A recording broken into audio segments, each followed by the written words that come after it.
आणि महायुती सरकारच्या महत्त्वाकांक्षी अशा लाडकी बहीण योजनेवर वित्त विभागाला चिंता वाटते। महिला आणि मुलींसाठी आधीपासूनच महिला आणि बालविकास विभागाची योजना आहे, त्यावर कोट्यवधींचा खर्च होतोय। तरी देखील लाडकी बहीण योजनेची गरज काय असा सवाल वित्त विभागाकडून विचारण्यात आलाय। टाइम्स ऑफ इंडियाच्या बातमीनंतर लाडकी बहीण योजनेवरून सध्या जोरदार चर्चा रंगली आहे। आणि या संदर्भात अधिक माहिती देण्यासाठी आमचे प्रतिनिधी विनायक डावरुंग आपल्यासोबत आहेत। विनायक, लाडकी बहीण योजनेसाठी सरकारने या ठिकाणी महत्त्वाकांक्षी अशी ही सरकारची योजना आहे, मात्र वित्त विभागानेच या योजनेवर आक्षेप घेतला आहे।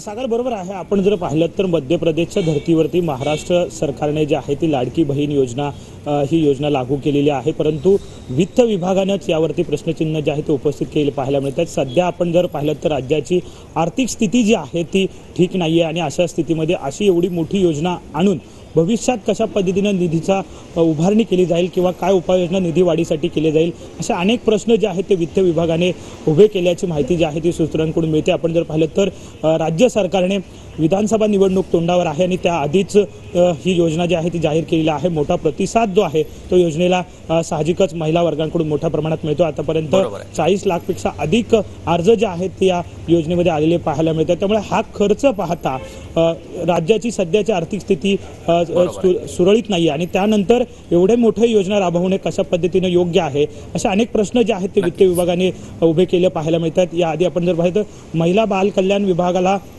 4000 कोटीपेक्षा अधिक निधी जो आहे तो अधिक वर्ग केलेला गेला होता आणि त्यानंतर ही योजना आणली गेली। त्यामुळे अशा अनेक प्रश्न वित्त विभागामुळे कुठेतरी सरकारच्या या महत्त्वाकांक्षी योजनेवर आता वित्त विभागाने प्रश्नचिन्ह उपस्थित केला आहे। धन्यवाद।